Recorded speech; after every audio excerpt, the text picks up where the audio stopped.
মেরো না মা, আমার বড্ড লাগছে। দয়া করে তুমি আমাকে আর মেরো না মা। বিয়ে করবে তাই না? তোর খুব শখ বিয়ে করার। তুই যদি বিয়ে করে এ বাড়ি থেকে চলে যাস তাহলে বাড়ির কাজকর্মগুলো কে করবে? তাছাড়া আমার মেয়ে সোহিনী থাকতে আমি তোকে কোনো বড় লোকের ঘরে বিয়ে করতে দেব না। এ কি হয়ে গেল?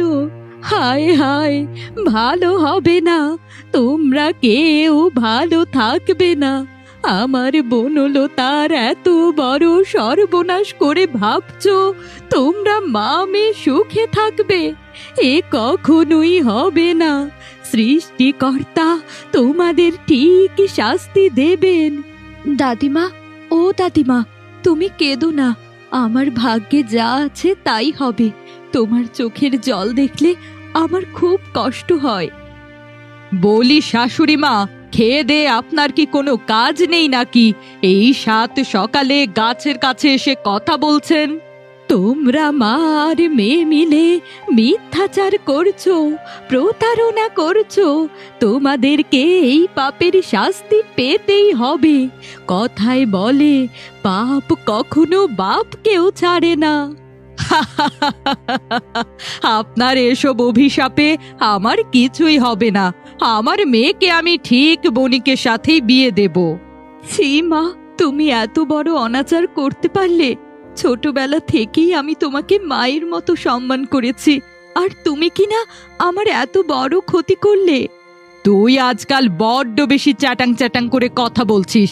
সোহিনী, এই সোহিনী, এক গ্লাস গরম জল নিয়ে আয়। ওকে একটু শাস্তি দিতে হবে। নাও মা, এই জলটুকু নাও, আর এই জলটুকু ওর গায়ে ঢেলে দাও। গাছ হয়ে গিয়েছে, এরপরও ওর তেজ কমেনি। খবরদার বলছি বৌমা, এত বড় অন্যায় তুমি করো না। ওর গায়ে তুমি গরম জল ফেলে দিও না বৌমা। দোহাই তোমার মা, আমার গায়ে গরম জল ঢেলে দিও না। আমি কথা দিচ্ছি আর একটা শব্দও করব না। তোকে একটা শিক্ষা না দিলে আমি মন থেকে শান্তি পাচ্ছি না। তোর জন্য না আবার আমার মেয়ের বিয়েটা ভেঙে যায়। আমাকে বিশ্বাস করো মা, আমি আর একটা কথাও বলবো না। আমি সব সময় চুপ করে থাকবো। তোমরা আমার সাথে যতই অন্যায় করো না কেন, তোমরা আমার নিজেদেরই লোক। আমি কখনোই আমার বোনের বিয়ে ভাঙতে পারবো না। আহ, পুড়ে গেলাম, আমি পুড়ে গেলাম। কে আছো? আমাকে বাঁচাও। বেশ হয়েছে, একেবারে উচিত কাজ হয়েছে। শোন, যখন বণিক আমাদের বাড়িতে বিয়ের প্রস্তাব নিয়ে আসবে, তুই মুখ দিয়ে একটা কথাও বের করবি না। যদি কথা বলিস তাহলে তোকে আমি জ্বালিয়ে মারবো।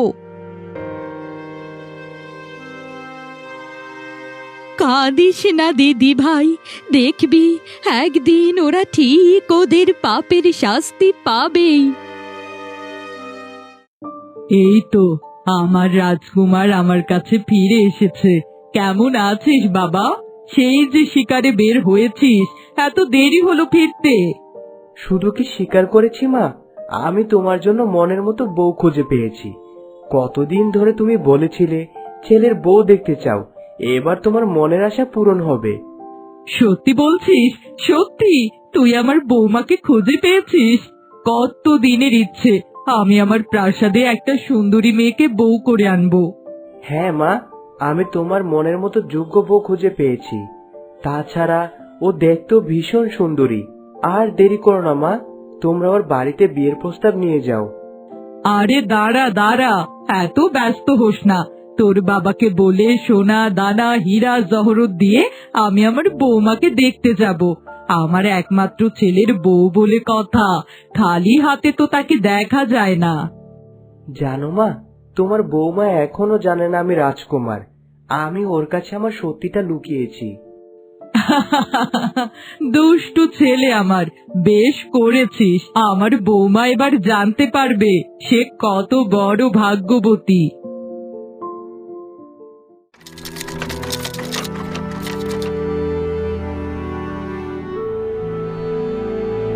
এ কি, এ তো বণিক নয়, এ তো রাজকুমার আমাদের বাড়িতে বিয়ের প্রস্তাব নিয়ে এসেছে। তার মানে আপনি আমার মেয়ের সাথে মিথ্যে কথা বলেছিলেন রাজকুমার? ক্ষমা করবেন, আমি আমার সত্যিকারের পরিচয়টা আপনার মেয়েকে দিতে চাইনি। আজ আমি আমার মাকে সাথে করে নিয়ে এসেছি। ও মা, দেখো, ওই হচ্ছে বনলতা। আমি ওকে ভালোবেসেছি। তোমরা এবার নিজেদের ভিতরে কথা বলে বিয়ের দিন তারিখ ঠিক করো। এ তো মেঘনা চাইতেই জল। তার মানে আমি রাজকুমারের বউ হতে চলেছি, আমি এ রাজ্যের রানী হব। ছোটবেলা থেকেই তো আমার এমনটাই ইচ্ছে ছিল। তার মানে আমার মেয়ের রাজকুমারের সাথে বিয়ে হতে চলেছে। হে সৃষ্টিকর্তা, তুমি আমাদের ভাগ্য শেষ পর্যন্ত কিনা এত সুখ লিখে রেখেছিলে। শুধুই কি রাজকুমার, আমার ছেলে খুব ভালো মানুষ। দেখবেন আপনার মেয়েকেও খুব ভালো রাখবে। আর বনলতা মা, তোমাকে আমার খুব পছন্দ হয়েছে। তুমি দেখতে অপূর্ব সুন্দরী। যদি আপনাদের কোনো আপত্তি না থাকে তাহলে সামনের মাসেই বিয়ের কাজটা সেরে ফেলতে চাই। ভালো হবে না, তোদের কারো ভালো হবে না। এবার বুঝবি মজা কাকে বলে। তোরা তোদের পাপের শাস্তি একদিন ঠিক পাবি। এ কি, উনি এসব কি বলছেন? উনি এভাবে চিৎকার করে কাকে অভিশাপ দিচ্ছেন? আর বলবেন না, উনি একজন পাগল মহিলা। কোথা থেকে যে আমাদের বাড়িতে উড়ে এসে জুড়ে বসেছে, বের করেও দিতে পারছি না। আপনি উনার কথায় কিছু মনে করবেন না। আসলে বয়স হয়েছে তো, উনার মাথা ঠিক নেই। বিশ্বাস করো, আমরা উনাকে ঠিক মতো চিনি না। আসলে আমাদের বাড়িতে উনি আশ্রিতা থাকেন। শেষ পর্যন্ত তুমি আমাকে একেবারে আশ্রিতা বানিয়ে দিলে। ছি ছি, এসব শোনার আগে আমার মরণ হলো না কেন? যা তো বনলতা, তুই উনাকে নিয়ে ঘরে যা। আমি বরং রানী আর রাজকুমারের সাথে কথাটা সেরে ফেলি। যাব না, আমি কোথাও যাব না। সব সত্যিটা প্রকাশ করেই আমি এখান থেকে যাব। একটু অপেক্ষা করো বনলতা, উনি কি যেন একটা বলছেন। আমার তো মনে হচ্ছে তোমরা আমার কাছ থেকে কিছু একটা লুকোচ্ছ, আর এই বুড়িমা আমাদেরকে সত্যিটা জানাতে চাইছেন। না না, কি বলছেন এসব? আমি আবার আপনার কাছ থেকে কি লুকাবো? চলো, তুমি আমার সাথে ঘরে চলো। এখানে দাঁড়িয়ে দাঁড়িয়ে শুধু সময় নষ্ট করছো আর আজে বাজে কথা বলে যাচ্ছ। হে বিধাতা, তুমি আমাকে এ কোন শাস্তি দিচ্ছ?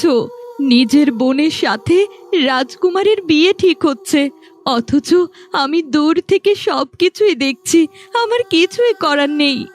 বনলতা, ও বনলতা, আমি ভেবেছিলাম তোমার সব দুঃখ এবার দূর হয়ে যাবে, কিন্তু না, তোমার দুঃখ আরো বেড়েই চলেছে।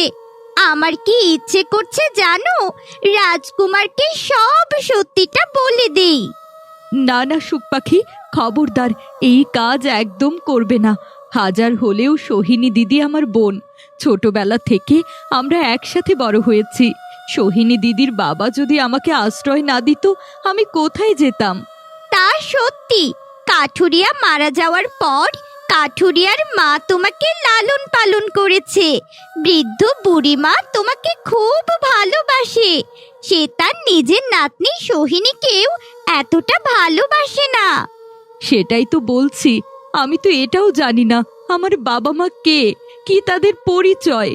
একদিক থেকে ভালোই হয়েছে সুখ পাখি, আমার তো আর রাজকুমারের স্ত্রী হওয়ার কোনো যোগ্যতা নেই। বংশ পরিচয়হীন একটা মেয়েকে সে কেনই বা বিয়ে করবে? কিন্তু এখন যেটা হয়ে গেল সেটা একদম ঠিক হয়নি। সোহিনী ছলনা করে তোমার রূপ নিয়ে রাজকুমারকে বিয়ে করছে, কিন্তু যদি কখনো তার আসল রূপ বেরিয়ে পড়ে, রাজকুমার তাকে ছুঁড়ে ফেলে দেবে। আমার যতই কষ্ট হোক না কেন, আমি মন থেকে চাই ওরা ভালো থাকুক।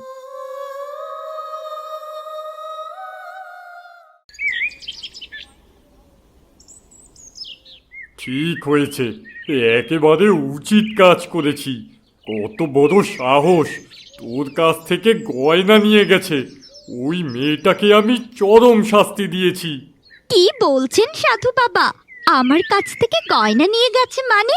আমার কাছ থেকে কেউ গয়না নিয়ে যায়নি, বরং আমি তাকে জোর করে গয়না দিয়েছিলাম। বানিয়ে বানিয়ে আমাকে আর মিথ্যে কথা বলতে হবে না। ওই চোর মেয়েটার হয়ে তুই আমার কাছে সাফাই গাইছিস। আমি ওকে উপযুক্ত শাস্তি দিয়ে এসেছি। ওকে জাদু করে আমি ফুল বানিয়ে ফেলেছি। এটা আপনি কি করেছেন সাধু বাবা? আপনি মস্ত বড় ভুল করে ফেলেছেন।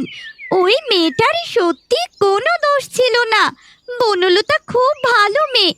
আমি ওকে ওই গয়নাগুলো উপহার দিয়েছিলাম। ও আমাকে বারবার নিষেধ করেছে। এ কি করলাম আমি? তবে কি আমি কোনো ভুল করলাম? না জেনে বুঝে মেয়েটাকে এত বড় শাস্তি দিলাম আমি। বনলতা সত্যি খুব ভালো মেয়ে সাধু বাবা। ছোটবেলা থেকেই সে এই কাঠুরিয়া পরিবারে বড় হয়েছে। জানেন সাধু বাবা, ওর নিজের বাবা মা নেই। কাঠুরিয়া ওকে কুড়িয়ে পেয়েছিল। হায় হায়, আমি এটা কি করলাম? না না, আমি এখনই কাঠুরিয়ার বাড়িতে যাব আর নিজের ভুলগুলো সংশোধন করব। এভাবে আর চলতে পারে না।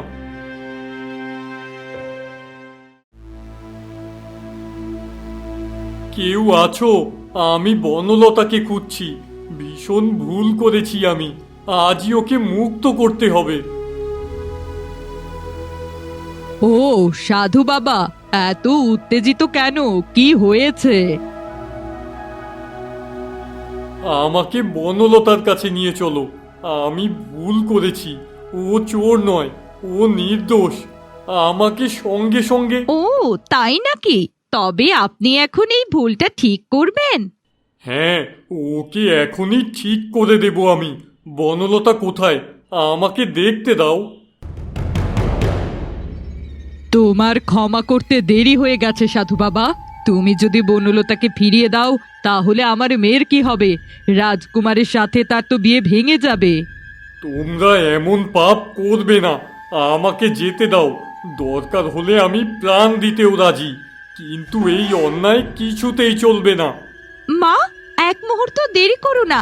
এই সাধুটাকেই বন্দি করে রাখো, না হলে সব শেষ। কি বলছো তুমি? আমরা কাউকে সত্যিটা জানতে দেব না। রাজকুমারের সাথে সোহিনীরই বিয়েটা হবে। তুমি বনলতাকে বাঁচাতে পারবে না সাধু।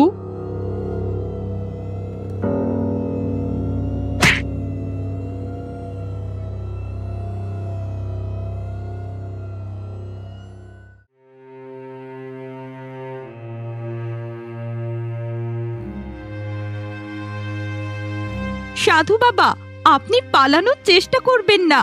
আজ থেকে আপনি বন্দী।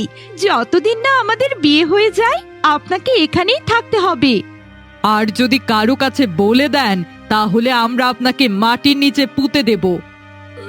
এ কি, এ কি মহাপাপ করছো তোমরা?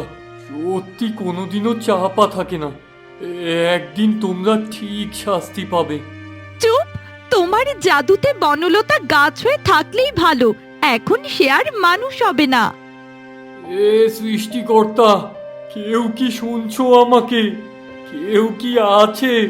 বনলতা, তুমি কি বেঁচে আছো মা?